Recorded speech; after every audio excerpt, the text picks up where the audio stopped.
majority of people want to be, and I'm not just talking about women. I'm talking about guys. Like, I think Razi or Ferg said Titty Tuesday. Don't forget, men had I forgot what day it was, the whole eggplant thing. Like, everybody is just selling sex, culture, whole culture, dress as skimpy as you possibly can, as many bras as you possibly can. Like, we have embraced it and called it freedom.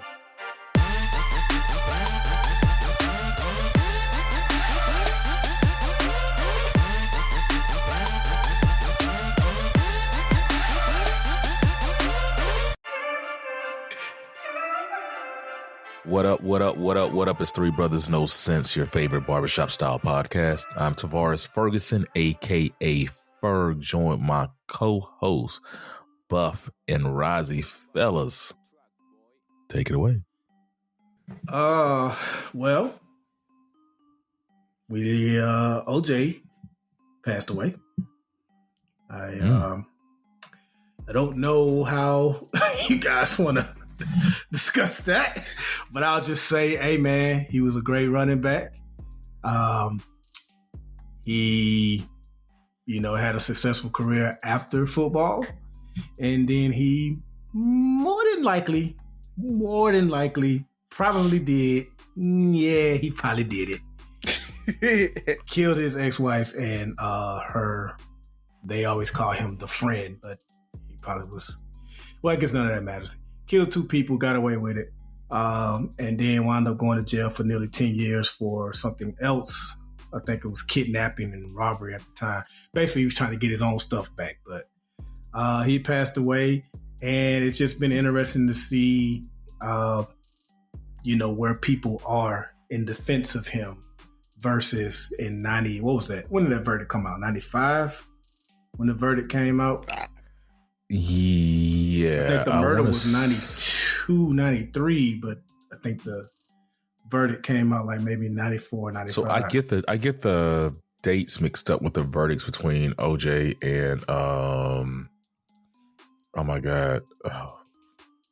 What's his name? Can we all just get along? Oh, Rodney King. Yeah. Rodney King. Oh my God. Yeah. So I just remember, I think one was middle school and one was high school, like the beginning of high school. So Razi, you got your phone out. Figure it out for us. Yeah. Okay. But I will say this. It has been interesting. I don't know how to. I mean, I never celebrate anybody's death. I always try to celebrate people's lives. It is what it is. He was human. He lived. He died. He did some things in between. The interesting thing was the conversations, of course, on the interwebs. I saw one of the best questions I saw was, do you say rest in peace? Does he get a rest in peace? And it was just a very interesting dialogue behind that. Yeah. Man, okay, I'm not going to tiptoe around it. Here's the thing. Because I see a lot of people showing how black people celebrated when he beat their case. And this has been said over and over again. It wasn't really about OJ. It was about a system that historically has been against people that look like OJ finally getting a victory. And I think black people were so desperate for a victory, no matter how cruel and ugly it came, they were going to celebrate. And that's the reason I think it was after Rodney King. Oh, I think Rodney King. Yeah, because I think Rodney King was like, it was that victory for OJ was Rodney King, Latasha Harlan, and it was another incident in LA that happened like all within a year. And keep in mind, Latasha Harlan, who did not steal orange juice, she had the money, she paid for the orange juice, but she got into it with the clerk. As she's walking off, she gets shot in the back of the head. Yeah, and the lady got 5 years of probation. Yeah, and I think all of that, but I think worldwide, nationwide, that Rodney King, because it was everywhere. It was they finally caught him. It was like, there's no way in hell they're going to get away with that. And then they get away with that. And then fast forward to OJ, and I don't even think black people were rooting for him. Right. I don't think it was, if he would have got convicted, it was just like, yeah, he did it. Mm-hmm. But when I think the surprise behind him getting off was the bigger thing. It's like, damn, I even saying he got one right. It was. And not only that, like the real enemy in that whole situation was the LAPD. And it's the LAPD that doesn't need to be lost. The LAPD lost that case. If you want justice for Nicole Brown and the Goldman family, you need to start with the LAPD. They're the one that mishandled evidence. They're the one that put a star witness on the stand. I played the fifth. Yes, when it comes to do you plant evidence and saying the N-word. I played the fifth. So I played the fifth. Start with them. But anyway, yeah. We'll probably talk more about him. I don't know what you guys got. The only other thing I want to talk about, I tell you guys for weeks now, the listeners, I read the newspaper. I just want to talk about Reggie Brown real quick. Reggie Brown was killed this past October. He was 64 years old. Reggie Brown was a diagnosed schizophrenic in his teens. He had something happen to where he had to get 6 of his fingers amputated. He wound up falling and he hurt his head to the point to where he had to get a metal plate in it. He didn't bother anybody. He walked around the streets of DC. People knew who he was. He didn't bother people. For whatever reason, these teenage girls decided to beat and kill this man. And when I say beat and kill this man, I mean like pull his pants down, take his belt off, whip him, kick him in the head. When he starts bleeding, because we know all this because they recorded it with their phone. Started saying, "Oh, look, he's leaking," and started laughing about it. They were 12 and 13 years old. And so we always talk about how every older generation always complains about the younger generation. And we always talk about how bad the younger generation is.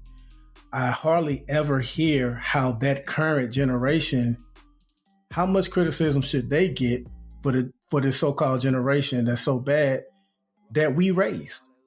We're the generation that raised them. So it's just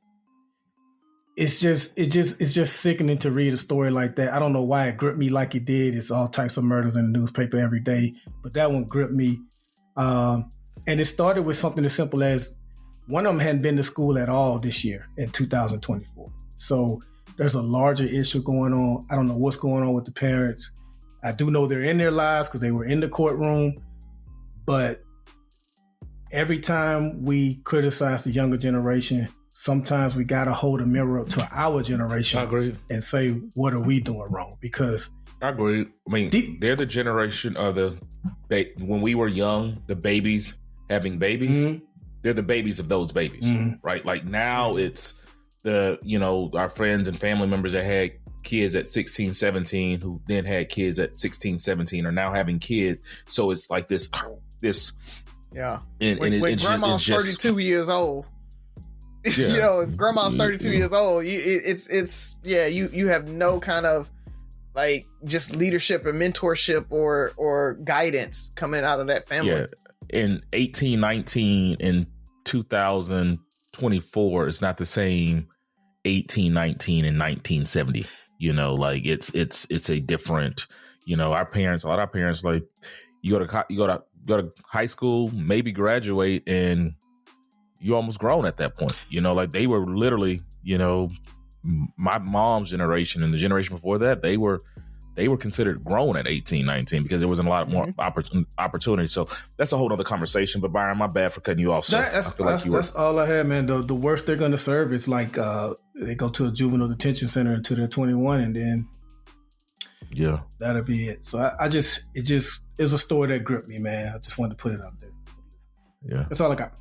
Yeah. So you still haven't told me how you feel about OJ. You give him a rest in heaven, rest in peace.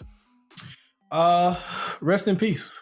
My faith and religion tells me that every life matters. He definitely made I don't even want to call it a mistake.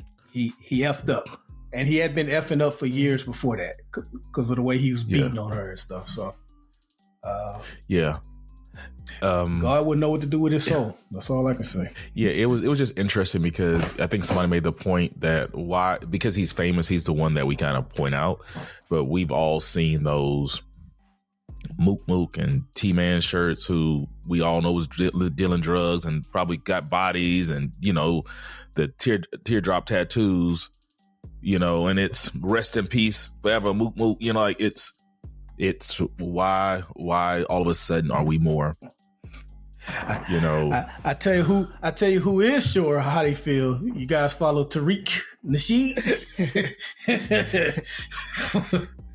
I mean, or Caitlyn Jenner. Oh yeah, well, they dragged her. Yeah. So maybe. I was telling somebody, I don't know the answer to that question. I don't even know if there is an answer to that question. I don't know if it's like if they got do you need so many rest in peace to get into heaven? Like, do you? I don't know how this works, but I'm glad it doesn't fall on us. Whatever it is, right. it is. So not I don't know how many signatures you need. Issue. So. Yeah, I don't know how many signatures you need. I mean, it might be a rest in peace petition or something. Who knows? Yeah. So, but speaking of folks getting off, though, Jonathan Majors got off. His verdict came out, and he will only be doing a year of like domestic violence course training, whatever, and that's it. So no jail time for him. His career's already took the big knock. They pulled like all of his movies and everything. They didn't. What was it? Magazine Dreams. They didn't drop. I guess they'll drop it now since he's not going to jail. But we'll see on that. But we reported on X-Men 97. I don't know. Are you guys caught up on it? Ferg, did you watch last week's episode? No, right. There was a last week. It came out yesterday. The episode came out yesterday. Did it come out yesterday? Oh, okay. Well, yes, yesterday's sir. Today's episode, Thursday.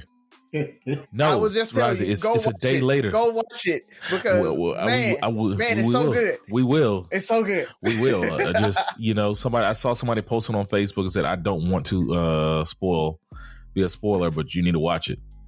And you were about to watch. You spoil it that fast, like it was yesterday, Razi. I wasn't gonna spoil it. I was just saying. That's why I asked, "Are you caught up?" I wanted to say.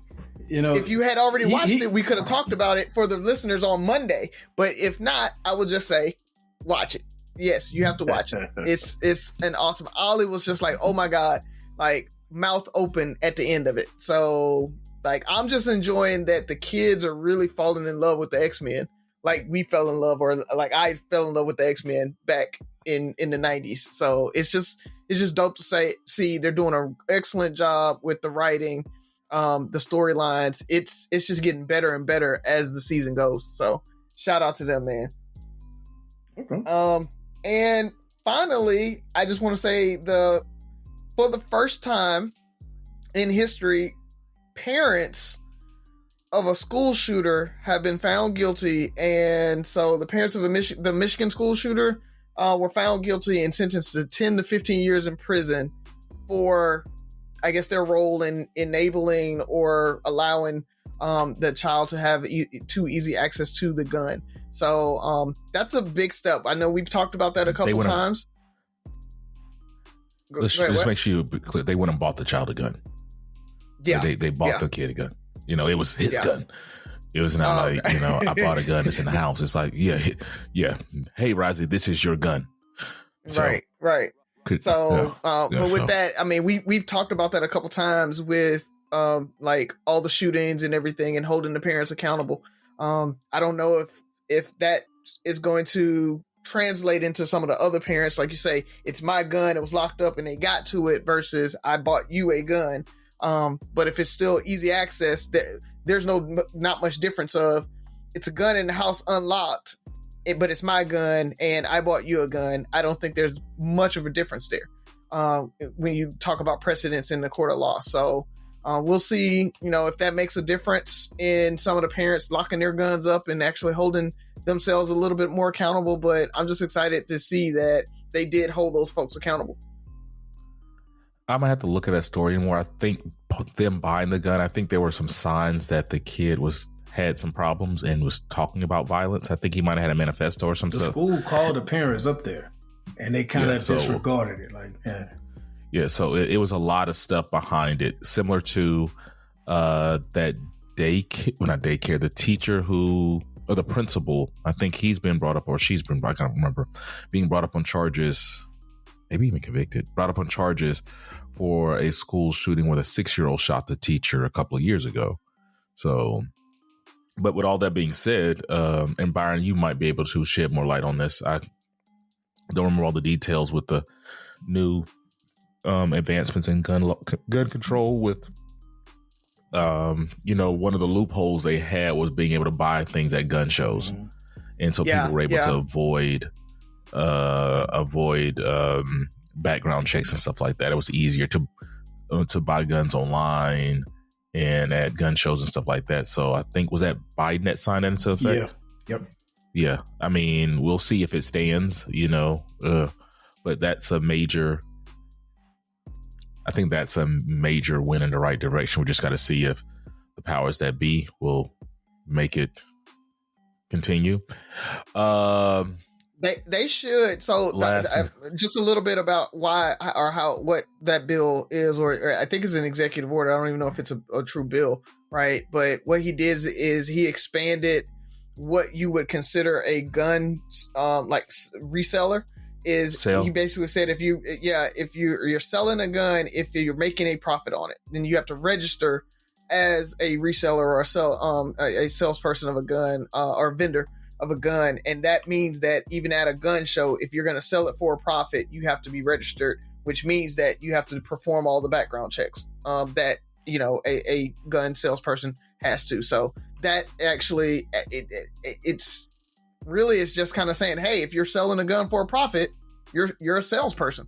And so you have to go through all the laws that everybody else has to.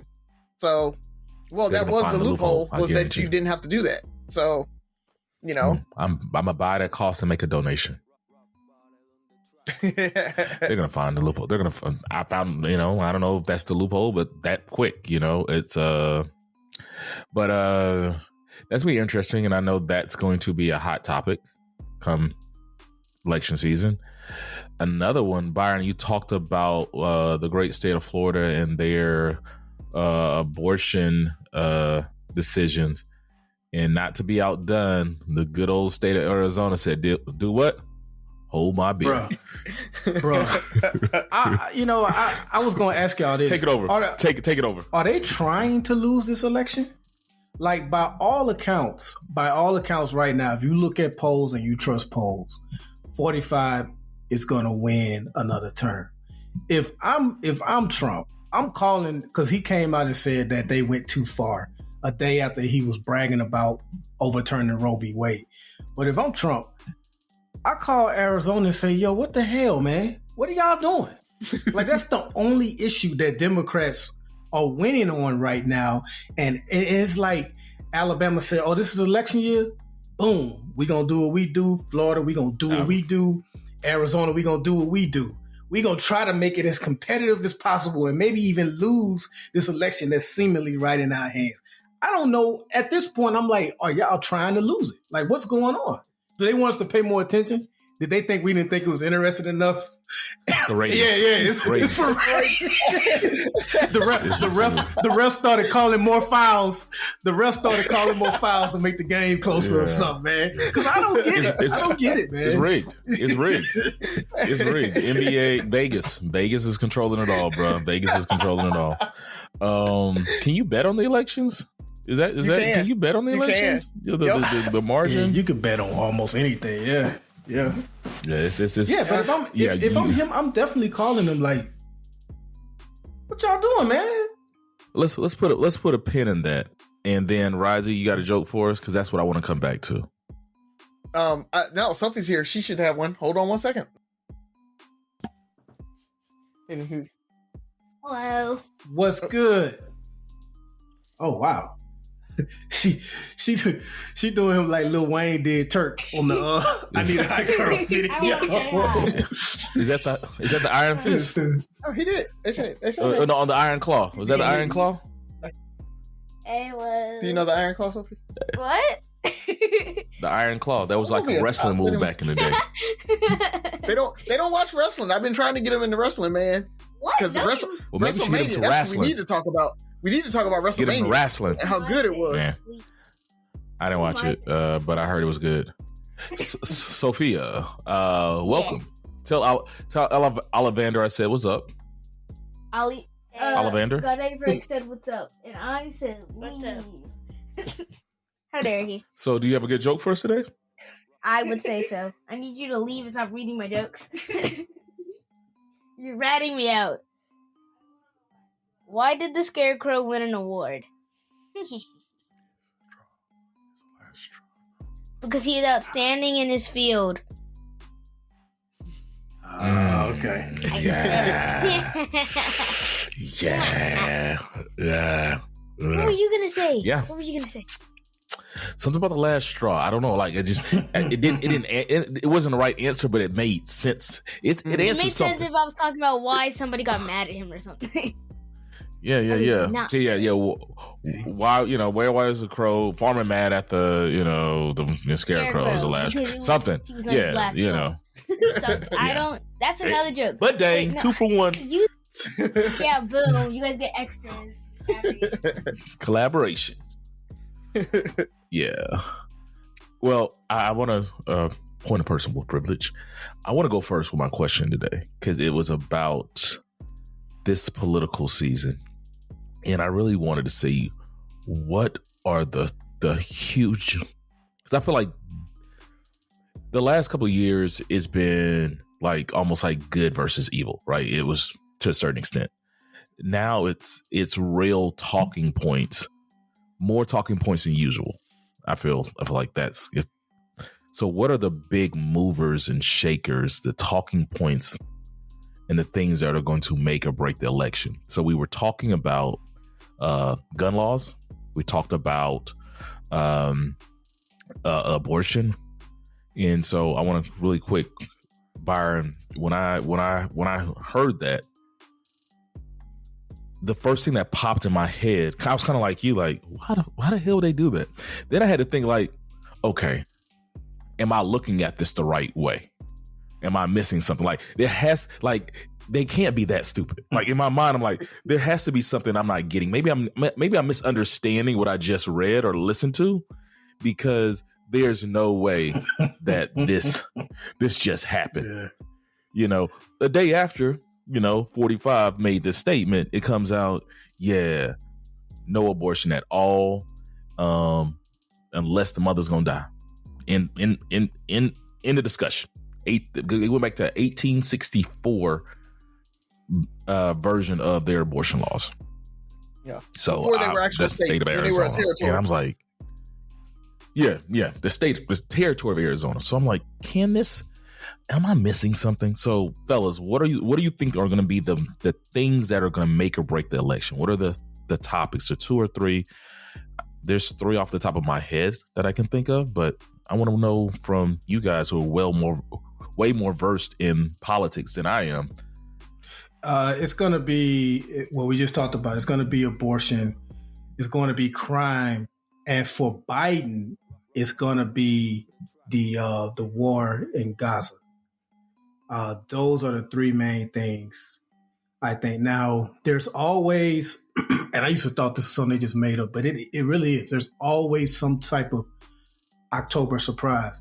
Sometimes it's, it completely changes the outcome of the election and how we thought it was going to go. But there's always some type of October surprise. So we'll have to wait and see what that is. Maybe it'll be one of the many cases that 45 is going through.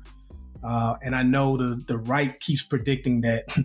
They're still predicting that Biden is going to step down and have somebody else run. Like they've been saying this ever since last year. And I heard Joe Rogan just say next month he's going to step down and somebody else is going to step up and run. So we can if you keep throwing dates out there. You're going to be right at some point. It increases your chances. Yeah. It increases your chances to be right. And mental fitness too. That'll come up a little bit too.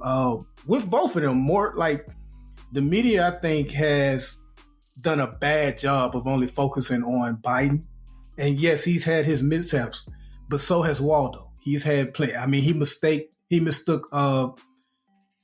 Nikki Haley for Nancy Pelosi. And it wasn't just like a slip, like he had like a whole rant where he was mistaking, confusing the two. So those things would be up too. Okay. What do you think is going to be the deciding factor? What put your vote in now, your prediction in now, and is it going to be big enough to, because in the past there were things like, I don't think Trump can do anything that's going to get his people not to vote, but I think there's some people there's some swing states, there's some swing voters that this is going to be the thing that really moves the needle. I'll be brief so Razi can get in there. I think Waldo wins, and I think the only thing that changes it is if Biden, if this whole Gaza war stops, but even bigger than that is if no, you know what? Go ahead, Razi. Let me think on that one some more. I want to think on that one some more. Go ahead. Okay. All right. So my three that I think are going to swing the election or be the big talking points is definitely reproductive rights, right? I think that's a given. I think it's going to be the economy. And it's weird because both of them have positive talking points or negative talking points about the other group from on the economy, right? Like the economy is actually doing really well. And so Biden's going to lean into that. But it also makes him sound like he's not in touch with the common person because of inflation and how much it's costing to do things. You talk about how housing prices up, rates are up. So for day-to-day folks, they don't really care that the stock market's at a record high. They really don't care that inflation actually is starting to get lower because they still can't buy groceries, right? Gas is up. So it's this weird dynamic right now where the economy is actually good, but people don't feel it. And so the Republicans are going to talk about the economy with the people on the ground saying, you can't feel it. It's a sucky economy. And the Democrats are going to be like, oh, well, no, the economy is doing really well. And I don't know how you put those two together, but they are going to have to, the Democrats are going to have to find a way to flip that. I think Joe Biden's trying to do that. He's talking about giving away new student loan forgiveness or whatever. So that I think they're looking for ways to be able to make people feel it on the ground. But right now, it's just this weird dynamic where both of them have those talking points. And then third, I think, is going to be Trump's legal troubles and whether I think that talking point again is both of them have positive spins that they can use, right? Trump with the whole, oh, it's a witch hunt. They're after me. They're trying to get me, yada, yada, yada. Where the Democrats are like, he's a freaking felon. He did these things. He's an insurrectionist. Like, and I don't know if it's going to swing one way or the other, but I think those are going to be the big talking points you're going to hear over and over and over again from all of them. My prediction is Biden wins, and the only reason is I think that New York is actually going to come down with a verdict before the election on his hush money trial, and he's going to be a felon and he's going to be ineligible. Because as a felon, he can't run for office. So I don't think... We left one out too. Correct me if I'm wrong. The border too. Oh, yeah. The border. So you can't run. You can't vote. How can you run? I agree. So I'm not going to restate them. I'm just going to clarify mine. I think it's going to be reproductive rights. It's going to be, the thing about it is it's going to be touchy because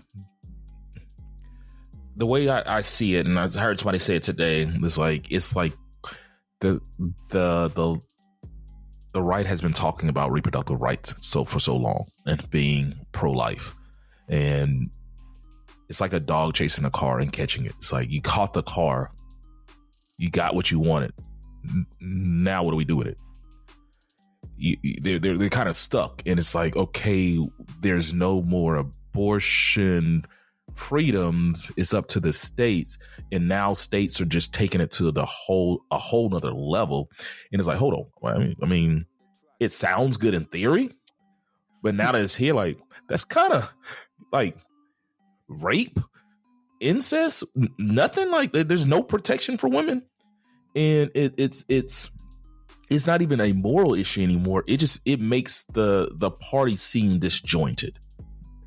It makes it seem like what is the true conservative stance on reproductive rights? Because it's when the overarching theme is we all lives are important and we want to protect lives. That sounds good. Now it's like, what does that mean? And now you have to answer. Now you have to answer that question for real. And when you hear the answer, for a lot of people, it's like, "Ooh, I mean, that's a little too far."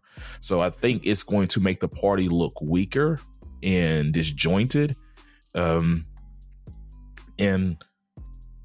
Trump, you can't write any better.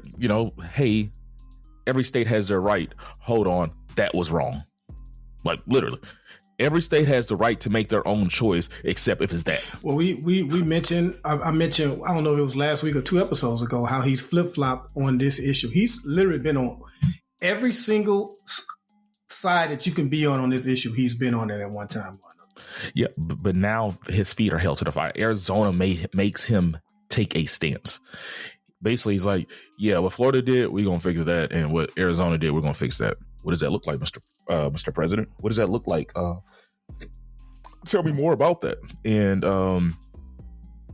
that's something they can pick. And it's going to be hard for people to morally take that stance anymore.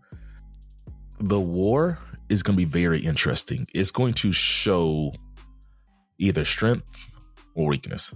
And I don't know what the answer is for that. Like, I don't know what Biden needs to do. I don't know if Trump can talk about this would have never happened under my watch, and he can kind of almost say this is what I've done, or spin the narrative to the point where he can say whatever he wants to say, because once again, his base is not going to fact check or really think about anything he says, because whatever he says is gospel.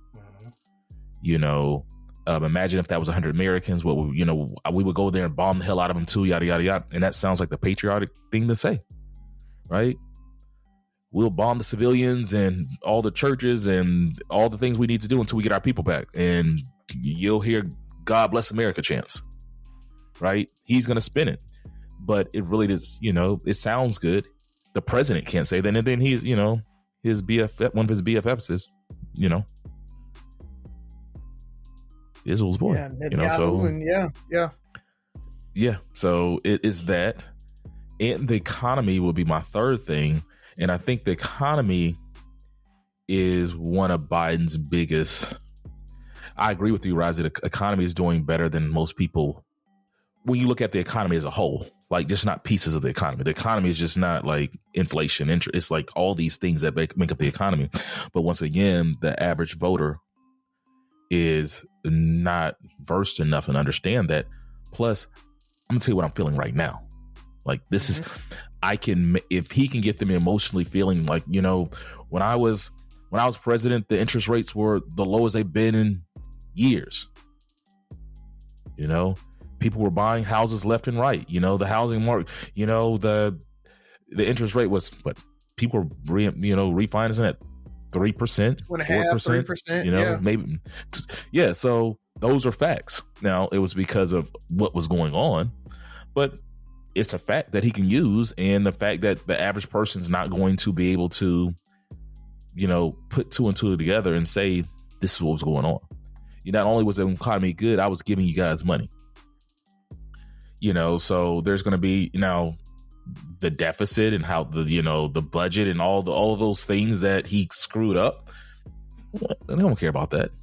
We're not, it's not going to make a difference. And all he has to do is remind them of how they feel today, and not that, hey, employment rate is down. Mm-hmm. Unemployment rate is down. Like, yeah. So, yep. it's we're seeing progress every year. You know, maybe you're not making enough money, but more people are employed. They at least have a fighting chance. You know, bread was cheaper, but more people have jobs to buy bread. You know, that's a fact. But nobody wants to hear that. So the economy, because he's the incumbent and they're suffering right now. So who wins? Before I make my prediction, I want to throw something out there, and I want you guys to tell me, how do you think this impacts the election? I got 3 letters for you. RFK. Is there an impact on the election? I mean, he's talking more and more like 45. If anything, he should pull some of his voters. I know Democrats are scared that he's going to take away some of their voters, but I guess that's possible. But those people weren't going to vote for Biden anyway. So you think he affects Trump more? Yeah, because I think those people were either going to stay home because they're fed up with how Biden has handled the war or whatever else they're mad about, or they'll just vote for RFK because they feel like, just like they did in Michigan for the primary during Super Tuesday or whatever. It was like a protest vote. So, yeah. And that's Robert F. Kennedy for the listeners. So Kennedy is a third party, or he's running as an independent. Who just picked his running mate, by the way. Yeah.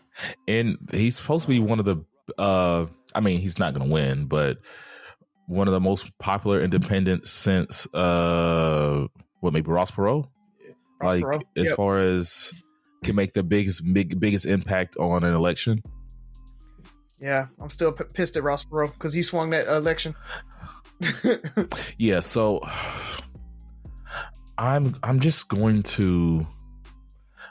say Biden's gonna win because I've never seen the Republicans this unorganized. Like, it's so many things going on. It's not just Trump messing up, right? We don't know what the conservative is. We don't know what our party is. I mean, there's a whole new, when you're looking at rhinos and all this, it's so much going against the Republicans and trying to figure out what their identity is going to be. You're going to get Trump's base, but these swing voters, I think they might take a stance. I mean, nobody's going to be any more mad at Biden today than they are right now. The only person that really is going to lose any more votes is Trump. Stands to lose votes is Trump and the Republicans. Yeah, because there's a lot of prominent Republicans that are coming out saying that they're not voting for Trump and making the case that Republicans shouldn't. You got McCain's wife and you got folks like that. So I mean, it's a possibility that they can swing enough of those Republican votes away. In the competitive states. Maybe I'm just hopeful. The Democrats are saying that they're gonna make a play at Florida. DeSantis is like, Florida's a Republican state now, so don't just give it up. But Democrats are trying to make a play for it, so we'll see, man. It's gonna be an interesting few months coming up. Yeah, the Democrats are just going to do the same thing Democrats are always going to do. They're not going to do any better or any worse than they've done in the past. Like, they're going to be who they are. If that makes sense. The Republicans are the people who are scrambling. I don't see it, but we'll see. You don't see I don't see Biden winning. Potential. Biden's only path to victory is if Trump encourages his voters like he did 4 years ago, that early voting is a fraud and mail-in ballots and all that kind of stuff. He discouraged a lot of his voters from even bothering to vote. And so far he hasn't really done that. And I just think they're more energized. So if he can stay away from that type of talk, then I think he wins. Narrow margin, or it may be. Electorally, I don't even know how narrow it'll be, to be honest. I really don't. He won't get the popular vote, but Republicans don't get the popular vote, and they don't care. They know what the Electoral College is, and they play the Electoral College. So, yeah. But I hope you two are right though. So we'll see. All right. Who's up next? Who's on third? Who's on first? I can go. Mine may be kind of quick. So I don't know if you guys have seen the story of Aoki Simmons. I think that's how you say her name or whatever. So Russell Simmons' daughter, who was seen with a 61-year-old mogul. I think she's like 19 or 20, in her early 20s. And she was hugged up with some like over 60-year-old mogul in on some island or whatever, and she was dating him seriously. They have since broken up because Kimura was like, "What is this?" and she disliked it, and so they broke up. So it was short lived. But with that, there was there's 40-year-old difference of that, and we always talk about love is love and love is love and all of that. I want you brothers' thoughts on such a large age difference. Does that make a difference when it comes to falling in love? I mean, well, that's obviously that depends on the individuals that are involved. I would personally think that it would be difficult to just forget falling in love, just to have anything in common with someone that's 40 years my junior. So, I mean, hell, we've seen even bigger age gaps than that. Like Al Pacino and Robert De Niro both, were they like in their 80s and just had babies with like 20-some-year-olds. So I don't think when it's that type of age gap, I don't think it's necessarily for love. I think it's one of those reasons I was telling Ferg that people marry when there is no love. And just that the man wants somebody young and beautiful and barely touched. And the younger person wants somebody that provides financial security and already made home, and someone that can finance trips and a lifestyle that they want for them. I don't think love has a lot to do with it. Can't be absolute with anything, but I think for the most case, it's not about love with that type of age gap. Yeah, I guess I'm with Byron on. I just don't. I'm not going to say I don't see what either one of them gets out of it. I think that's it. It's more of this is what I get out of it. This is what you get out of it. It's transactional, right? Whether you want to admit it or not, in a relationship. And it's not necessarily a bad thing. Maybe he has a young soul, and I'll use us for example. I feel like I feel younger at 43 than my mom did at 43. And I'm pretty sure I feel younger at 43 than, my grandmother did at 43. So maybe this guy has a younger soul and she keeps him young. He likes the vibrance. He likes that energy, and maybe, he's going through a late life crisis or whatever. And just being around youth makes him feel younger, He likes that excitement. I don't know his history, but I married for love. I did all that. I raised my kids. I'm just trying to enjoy life, and you allow me to enjoy life. And guess what? Big Daddy, you allow me to enjoy life. Like it's he's not trying to control. He's not trying to do all this stuff. Probably trying to smash every night. He's going to pop his pills when he can and do what he needs to do. But at the same time, he's mature enough to, when she wants to go on a trip and do all this stuff, he's not worried. And even if she is doing something, so what? He's probably seen millions of people cheat. Like his expectations out of her are probably less controlling than somebody her age or maybe a little older. Because if they're dating this 19-year-old chick, or how old is she? 19? You said early 20s, so. Right? Yeah. Oh, yeah. Whatever she is, somebody who has less life experience or whatever might be more insecure than this guy. There's things that, if we're together, you shouldn't be doing all this. Girl, I ain't worried about all that. My last wife was faithful. you know, and we argued every day. Go out and live your best life. And, you know, I know you're going to go out there and do your thing on your girls trip. And when you're at home, we're going to just enjoy ourselves. So it can work. And I think I'm trying to see, you know, I don't think it may work, but I'm just trying to see if it were to work, how does it work? Yeah. You know, if it were to work, how does it work? You know, so she's 21 to answer the question. So yeah, and he is, hold on. Okay. He is 65. She's 21. He's 65. I asked this question because when I say love is love, who defines what love is? Like, could that not be love? Like, can they not be in love just because there's a 40? Like, do they have to have like all this stuff in common to really like just love each other? Like you talked about, Ferg, she makes him feel young. He's excited. He gets up and moves around and all of that when she's around.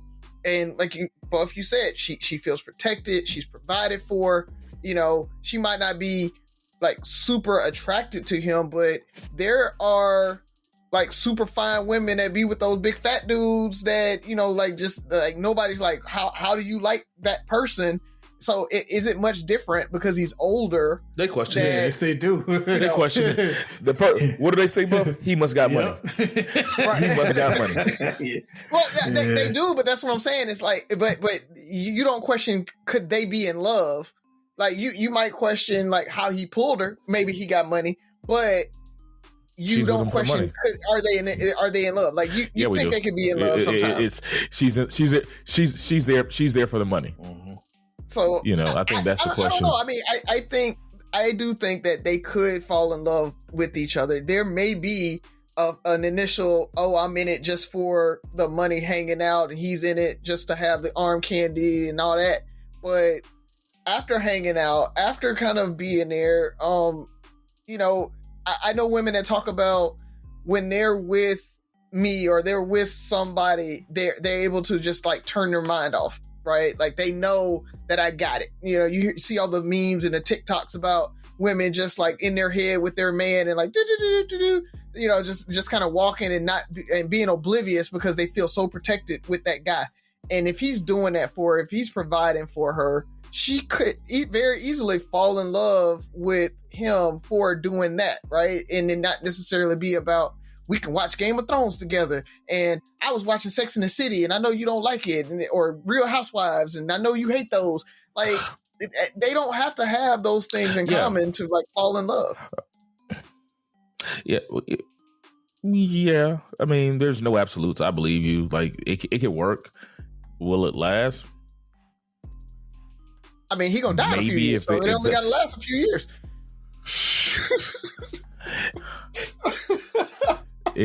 We don't know that. People living longer lives and everything, but it could run its course, right? You know, it lasts for a year, lasts for a couple of months, it lasts for 5 years, lasts for 10 years, and it run its course. You know, if it doesn't work, we wouldn't be surprised, right? Because there's too many extenuating circumstances. Like there is a 44-year-old gap. But, you know, and I didn't mean to bring it this way. And I think that's when I was talking about, like, when I say love is overrated, it's like, it can work and do all these things. But when you start looking at the things outside of it, it's like, yeah, is this sustainable? Like, we did it. And then when I had the baby and I wanted to, like, it's all those things like, well, you knew this was going to, you know, I think we talked about it, Razi, probability versus possibility. Mm-hmm. It's possible that it can work.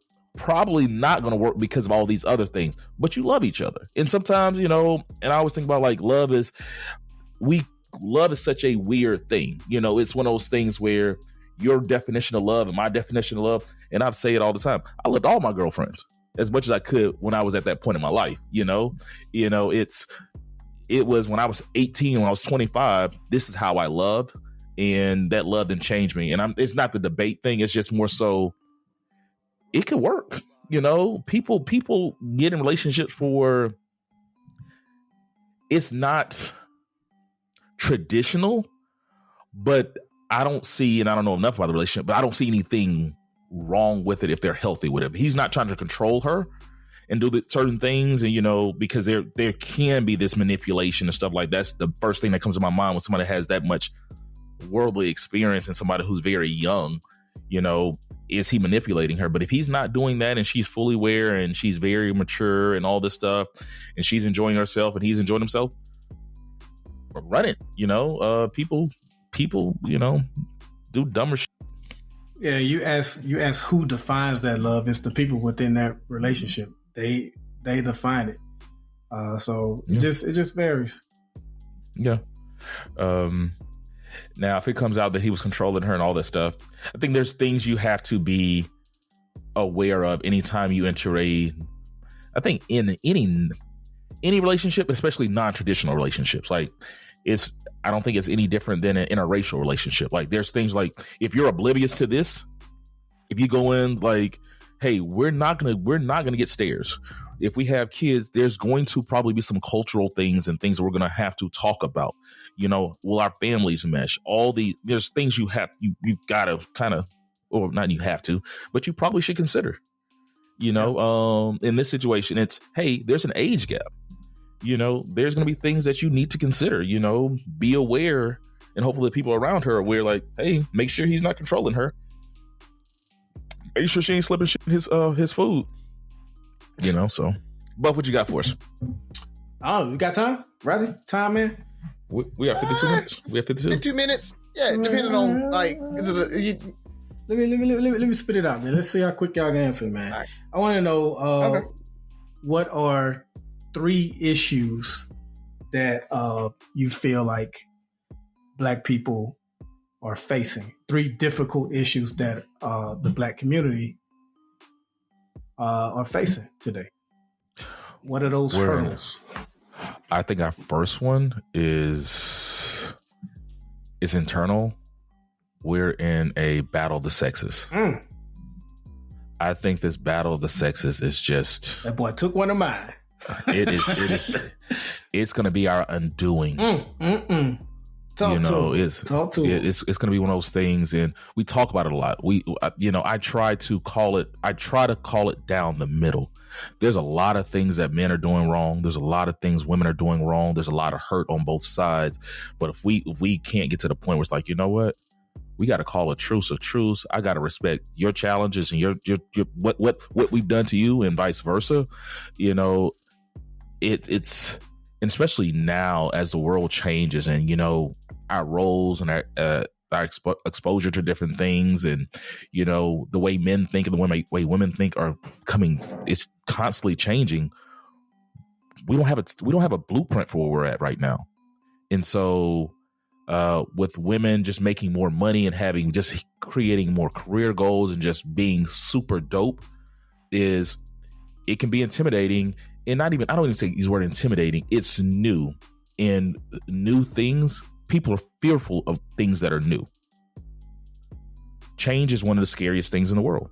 Point blank. It's not just like, I don't want women to, not me, but I don't want women to exceed. It's just like, I don't know how to navigate this. And I think men are changing the way they look at things. It says like even men are trying to become more emotionally, mature. And they're saying, hey, I don't want to be a bank. I don't want to be these things. I want to be, you talk about equality, there's another side of this equality thing.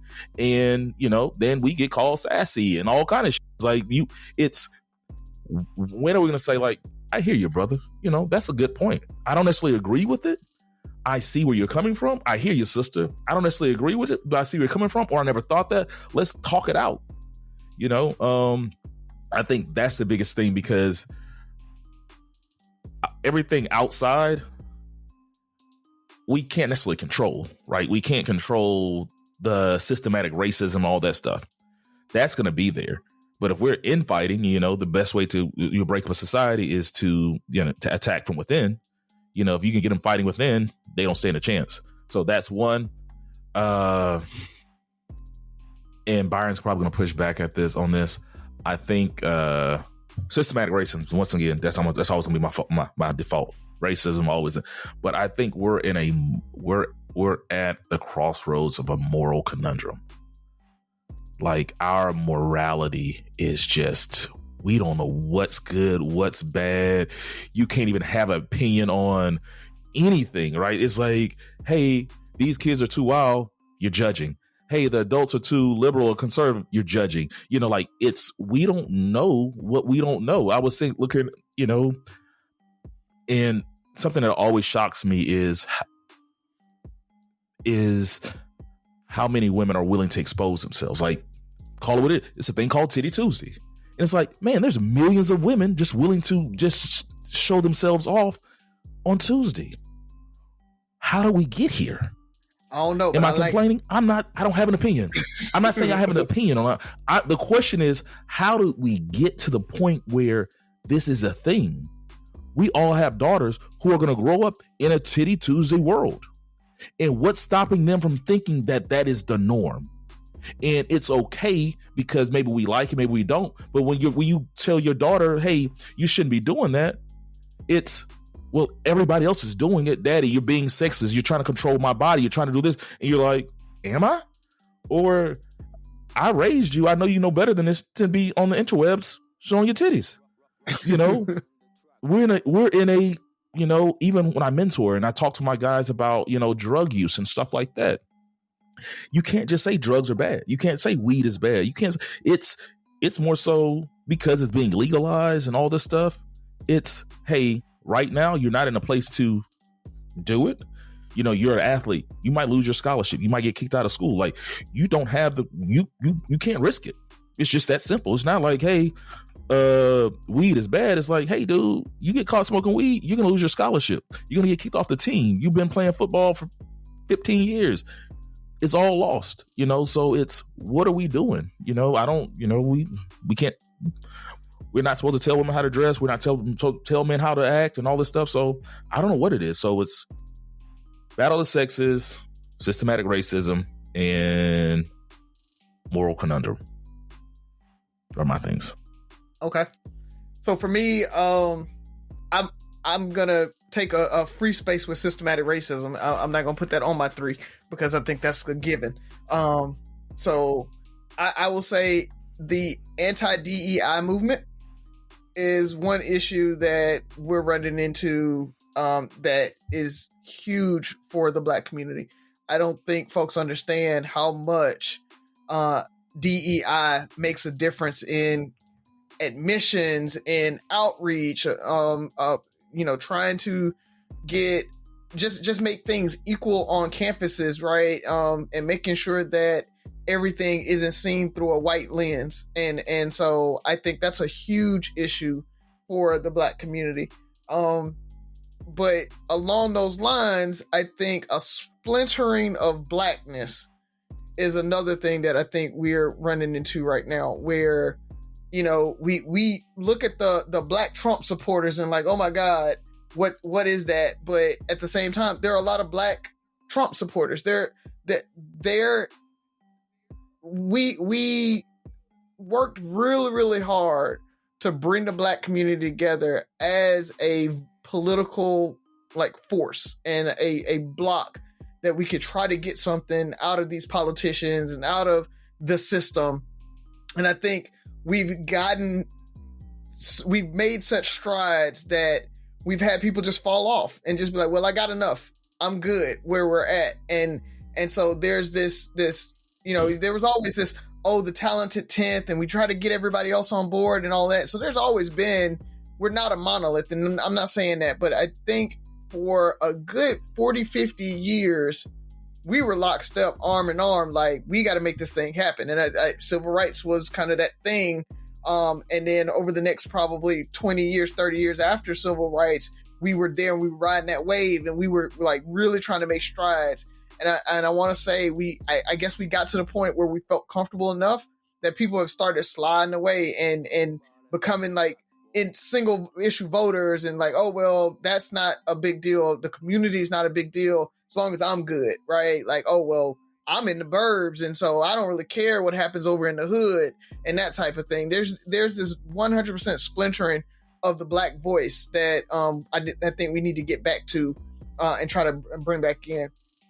And the other one is probably going to be a little controversial.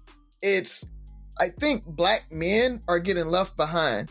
I really feel like because we had our time, black men had our time right after civil rights, right, and everything, and now it's this wave of feminism coming in, and so you saw all these like programs being built around building up women and Title IX and making sure that they have equal rights and equal representation and that movement. And it was good. It was needed. I'm not knocking it. But what I'm saying is I think black men and the programs around black men and empowering them and bringing them up have kind of lost a little bit of its luster. And so they're slowly getting behind. Women are going to college at a higher clip than black men. They are graduating. They're getting positions at a higher clip.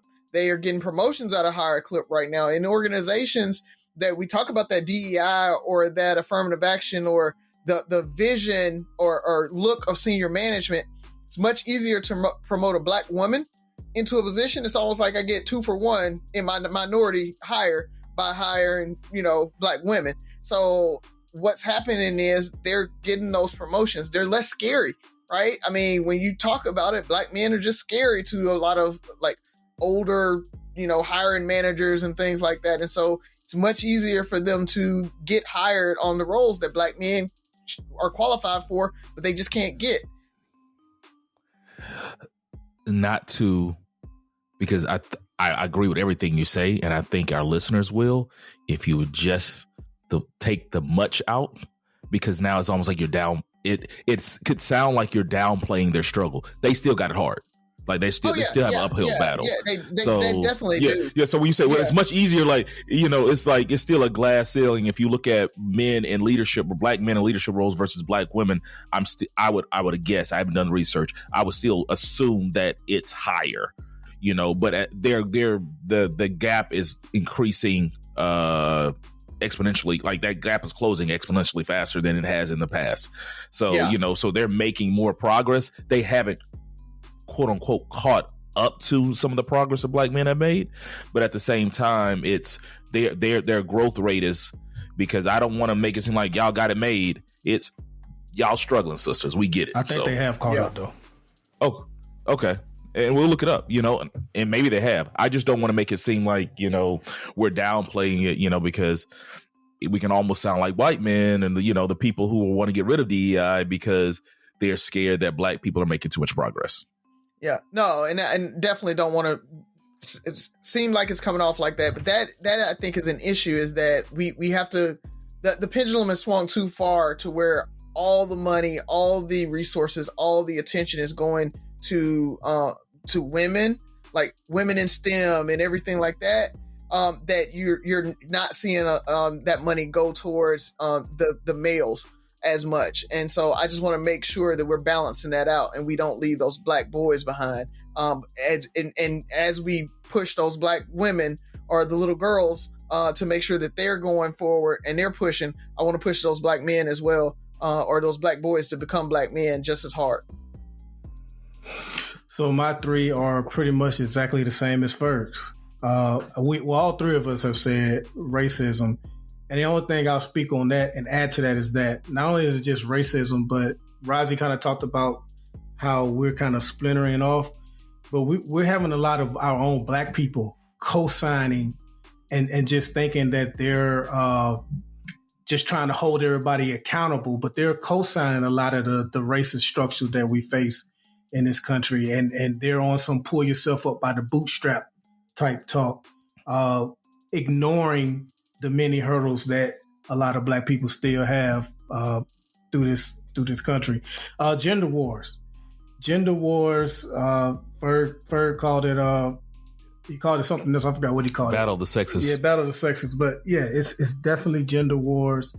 And the only thing I say on that is it probably won't be a solution to it, but I think what would really help kind of push it back a little is that people who don't have a dog in the fight, shut the up.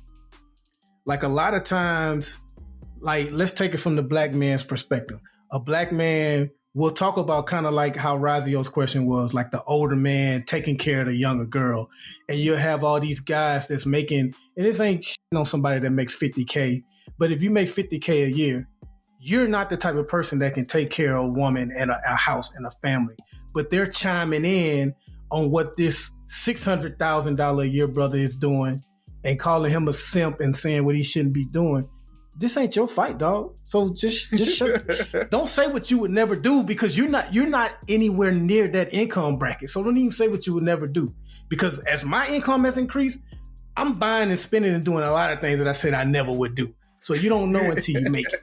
And then a lot of times women are criticizing certain things, and it's like, that's not your fight, boo-boo. Like you're not even in consideration for this right now, what we're talking about. So if people that don't even have a dog in a fight can shut the fuck up, that'll bring down some of the volume in it. I'm not saying it'll solve it, but I think everybody has an opinion nowadays, and it just ramps up the rhetoric in a lot of these gender war conversations. Another thing, Ferg, you didn't say this exactly. You kind of touched on it towards the end of your last point, but I called it culture. I think our community embraces culture a little bit too much. Everything has its place. I know we're in a world now where you can't slut shame, but as I have proudly said on this show many times, and I'll say it again, we need a little slut shaming. Everybody can't be and it seems like a large majority of people want to be, and I'm not just talking about women, I'm talking about guys. Like I think Razi or Ferg said Titty Tuesday. Don't forget, men had I forgot what day it was, the whole eggplant thing. Like everybody is just selling sex, culture, dress as skimpy as you possibly can, as many bras as you possibly can. Like, we have embraced it and called it freedom. And yeah, at the end of the day, you can do that, but is that a good thing for our community? I would say no. I'm gonna leave with this. Your DEI thing with the women, with the women progressing, and I might have mentioned this. I'm scarier for our future than I've ever been before, because at the end of the day, I feel like, unfortunately, Black women had to grow up faster and be more mature at earlier ages, generally. And the saying that boys will be boys. But I think most boys or young men did stupid shit, and they had to grow up to get better women, to get considered by quote unquote high value, or just really, not the good girls, but like the sought after. The sought after, or just like valuable women. Like, I just feel like there's just like at a certain days, like, yeah, like, dog, if you want a good chick, like, you gonna have to get your shit together. We all knew that we had to get a job. There were certain things we needed to do to get women of a certain caliber, right? Mm-hmm. We had to even lie. Some guys out here had to lie to just, to say, okay, I can't be out here looking like this, because there's no way this chick is going to even consider me, because I'm acting like a little boy. And this is not, blaming our women or anything like this, but I think there has been I don't believe in the gay agenda. I don't believe in anything, but I do believe there's an agenda to go after our young women and our Black women, to kind of decrease, for one, them being some of the biggest backbones in our society, because we can always, like, we always had it, but like, it's a whole nother level. Like, being now is popular. It is the thing to do, and because of the progress they're making, it's like, how do we slow this down? Like, how do we take their eye off the prize? Because for a lot of guys, our eye was off the prize a long time ago. There were so many different things with the drugs and everything where Black men got distracted. Black men going to jail. There were so many things already in place to stop Black men from succeeding. Now it's like, okay, we figured this equation out. Some are going to slip through the cracks and be successful. We'll take the buff Razzies and Fergs. They're a dominant. They're one in a million. But if we can get all these women that's doing the great, if we can redirect them into wanting to be thoughts and having a hot girl summers and all this other shit, we can slow them down too. I have felt like, man, the women are just as bad as men now. Like they're just as bad. But society, that's the thing. They're doctors and lawyers having hot girl summers. So it's like, it's not slowing them down, but because they're having a hot girl summer. But it's what I'm saying is it is slowing some down. They're taking the eye off the prize. What I'm saying is the backbones are gone. Like it's that certain caliber of woman we're talking about, that Razi had to step his game up to be with. Razi don't got to step his game up no more because she just as bad as Razi. Like it's what's good for the goose is good for the gander now, or what's good for whatever it is. How, like, we all trash. We all in these streets. How many of these doctors and nurses doing Titty Tuesday, right? Like, there's probably a doctor in her office this past week that did a Titty Tuesday. So what kind of man is she really requiring? She doesn't need nothing. A man. What kind of man is she requiring? She doesn't need a man. So she don't need a man. And if she does, the requirements are probably at an all-time low. Unless he want to pay for everything, because a real man pay for all the bills and all this stuff. If he not, he's sassy. Let's keep the party going. Close it out.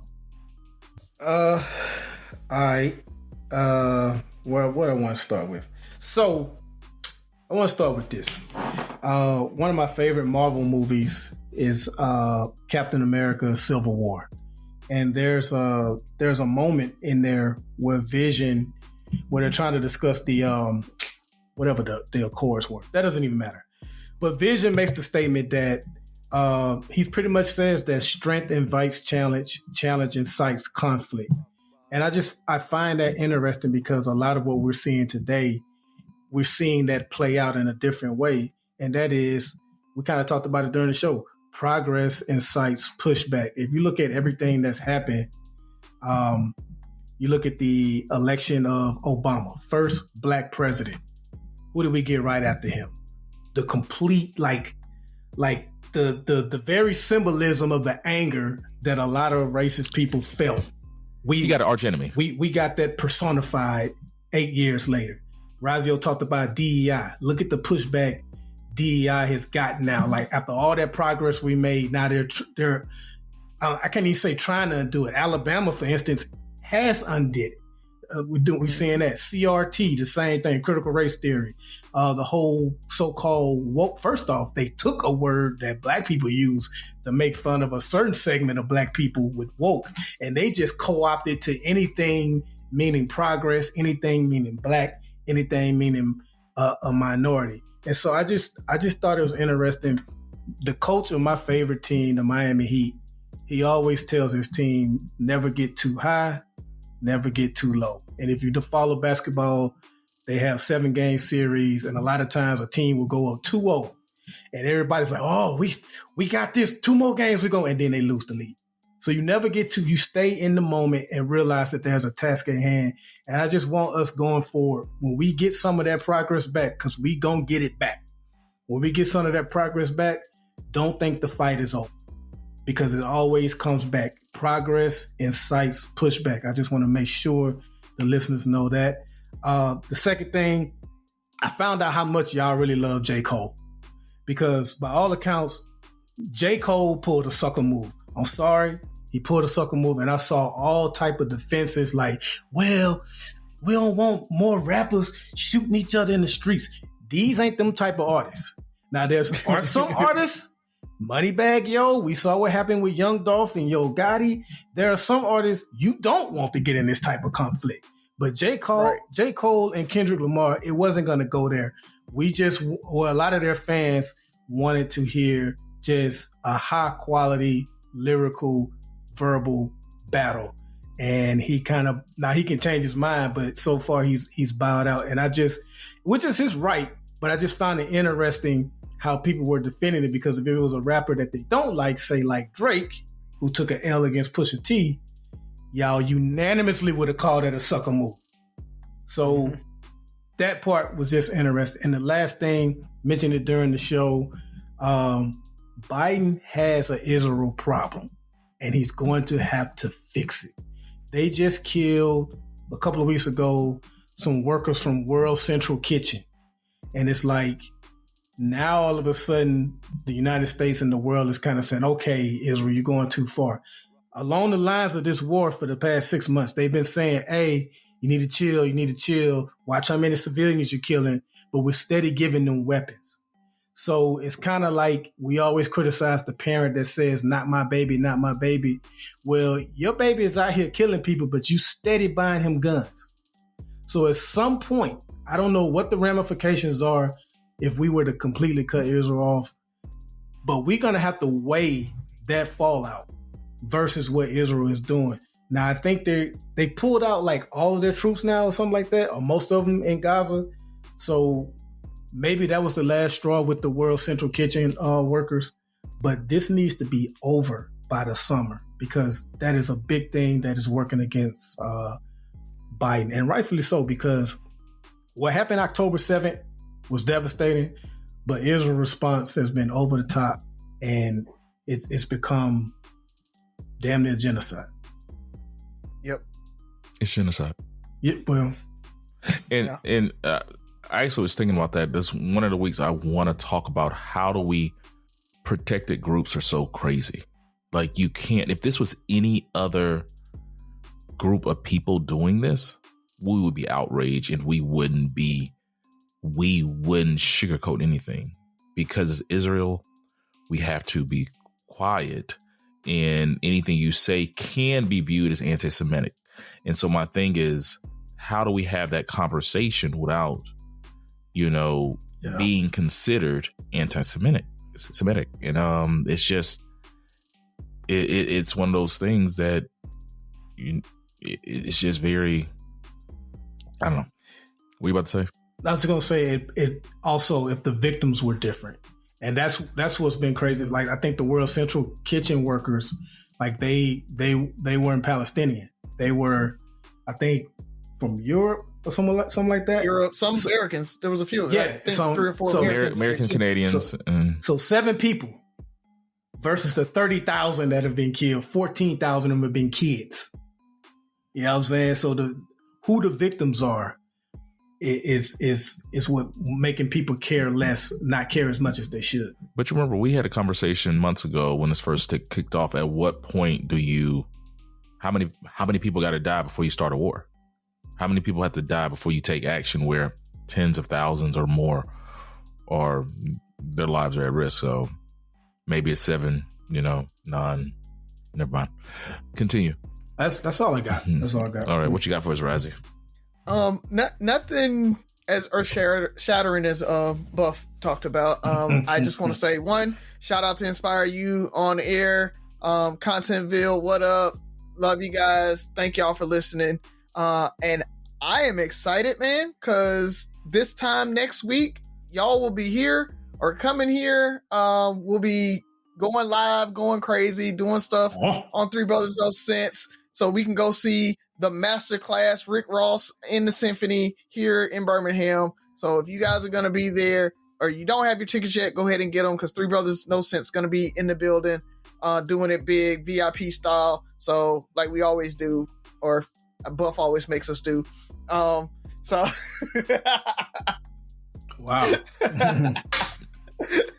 But either way it goes, man, I'm excited. I'm just excited because my brother's going to be in town. I'm hosting, so it's up all the way, all weekend. So can't wait to see y'all, man. We're gonna get some KD chicken. I might throw some KD chicken on the grill. That might work. Okay. Don't sleep on the KD chicken, bro. So I'm gonna do this. Try to be a transparent moment. So we had several months ago, we had an episode. We were talking about like maybe being like 12% racist or something like that. Become 5% racist. It wasn't one of my 5% racist moments or anything like that, but I did have a moment where I viewed myself potentially a little sexist. And so Marvel recently released I don't know if it was cover art or a poster for Silver Surfer. Well, not Silver Surfer, but I think Fantastic Four. Is that what it is? Or is it a Silver Surfer movie? It's Fantastic Four and Silver Surfer's going to be in it. But yeah. Yeah. And so one of the things, they had a female Silver Surfer. And I found myself for a split second, it's like, I can't get behind that. Like I wasn't upset, but I was disappointed, right? Like it's not big enough for me to be upset and, like, I'm boycotting, down with Marvel, but it's like, man, they're about to spoil the movie with this. And I had a whole little rant, and it's like, but why? But why? And then it made me think about our conversation last week when we were talking about like the WNBA and supporting women's sports and certain things. And, and I think somebody was, maybe it was us, or was another conversation talking about female comics. And it's just like, how many female led things do you really support? Right? Like, do you go to, if you go to comedy shows, if you've been to 10 comedy shows in your life, how many of them were female? Women's comedy show, how many shows do you watch with a female lead? How many, what are those things? Movies, why does, a female Silver Surfer, if they have the same exact storyline, be something that possibly would turn me off? We saw it with the Marvel movie, because a lot of people just supported because they couldn't get behind female leads. There was I think most of the female-led Marvel movies or shows had lower ratings than the others, outside of maybe WandaVision. I think the Marvels, Miss Marvel, yeah, and even the Black Widow movie. Yeah. Black Widow movie, it's just people don't run to support female the same way female-led things. So, Buff, I know you have your ideas about it. It just might be. Yeah, I think if it's good, it takes a lot. You'll support it, and I think we first support what we identify with. Okay. And then second, if it's good, because I had no problem watching Insecure. I was all in on rap shit. The first Captain Marvel made $2 billion. So if it's good, you look at Tomb Raider, right? Like they talk about women in action movies, but you look at Tomb Raider, you look, there's plenty of what was it, Resident Evil. So there's plenty of women-led movies that make a lot of money. I think what's happening. We can name a couple. Because you probably can name more than 10. I mean, I'm not saying it's equal. What I'm saying is, that's what I'm saying. Like, movies, so, like, to Buff's point, out of the women-led movies that are out there, I don't think people automatically shit on a woman-led movie. It's like, is it a good movie? Right? There's a lot of male-led movies that flop because, like, they just are not good. And so I think what ends up happening is, definitely. Just because it's a woman-led movie, it should go. We should be supporting it. I mean, Black Panther 2, Buff called it, right? Like, it was not great. So it's one of those things that just because it's a black movie don't mean we got to go out and support it. And I think that's the same thing with women-led movies, or it's just that you got to make it make sense. I think a lot of people have those issues because of the gender swapping, where, hey, this is a male character historically, especially when you talk about comic books, right? I know this character as a male character, and you're just going to make them a woman because, or you're just going to make them black because. That's, I think, what they get a lot of pushback from. But to your point, the thought for me was there's a female Silver Surfer in the comic book too. So that's not even Nor and Rad when they talk about the female Silver Surfer. But people are pissed because they don't know that. Later. Yeah. So, but again, to your point, it's that automatic, oh my God, they're just gender swapping it. People thought She-Hulk was just a gender swapped Hulk. A lot of folks didn't know that She-Hulk was actually a character that they had, and she's actually a good character in the comics. So I think it's that you have to be smart about bringing a new character in and not just making them a race swap or a gender swap character and really make it a good character. And unfortunately, they have to be smart about that, and they can't bring out the female Silver Surfer, right, and not have the regular Silver Surfer on there where everybody knows. People know these characters, so you can't just gender swap them and be like, oh, they'll take the female one.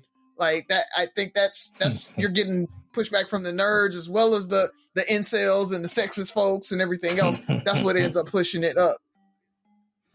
So yeah, we can get all that. We can I didn't mean, all down that road. Yeah, I didn't mean for it to come to the whole conversation. I just wanted to say, you know, I'm not perfect. Nobody's perfect. And I think the more we can, I did that to show people it's okay to admit your moments and go back and think back on like, well, I'm not racist. You probably are a little bit racist. You know, like you do have some sexist. You do have some things about you, like you said. I think you said, but it's easiest to support things that we can relate to, and then once you get over that initial shock or get out of your head or whatever the case may be, then you're like, you know what? Let me give it a chance. Because, you know, on the opposite, you know, we'll go if you turn on boxing. I remember back in the day, or boxing, wrestling. Price is Right, freaking Family Feud. There was a black family and a white family on there. Oh, black family. It's just you don't know anything. They could have cussed every person out right before the show. It's still on the like show. that though. In your mind, it's just. I say that to say understanding that we have our biases and other people have their biases, and it doesn't make them necessarily bad people. And the more we can admit those things, the better off we are. So with that being said, Three Brothers No Sense, your favorite barbershop style podcast. I'm Tavares Ferguson, everybody's favorite bad guy. 6 Rules of Podcast. Listen, like, share, subscribe, comment, and most importantly, listen again. Talk to you next week.